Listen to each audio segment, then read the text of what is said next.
All right, so you remember earlier, we determined analytically that this line, f of x is 3x minus 5, is a one-to-one function.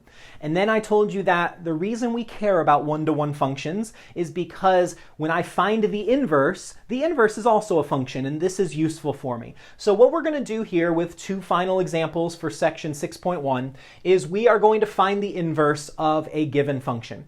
Pretty simple process. It's the same thing every time. You just need to do this a couple times to get used to it. So I start off with my function. F of x is 3x minus 5.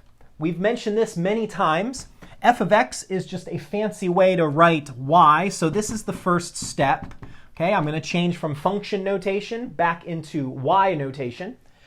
Now, here is the actual finding the inverse step. So the inverse is when I swap the x and the y. So this is the inverse. X is equal to 3y minus 5. Notice I flipped the position of the x and the y value. And then the final thing to do is to solve for y. Okay? So first step, you put it in y notation. Second step, you swap the x and the y. Third step, you solve for y. So what I'm going to do is I'm going to add 5 to both sides. So I get x plus 5 is equal to 3y.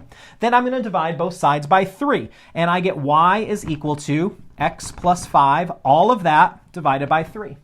And the very last step is notational. Just like at the beginning, I started with function notation and I changed it to y notation. I'm now going to change the y notation and change it back. And I want everybody to know that this is the inverse. So instead of y, I'm going to write f inverse of x is x plus 5 over 3. So I'm going to write another function on my cute little whiteboard right here. What I would like you to do is pause the video and take your best attempt at finding the inverse of the given function. So here it is. I would like you to find the inverse of g of x is equal to the cube root of, let's say, x minus 9.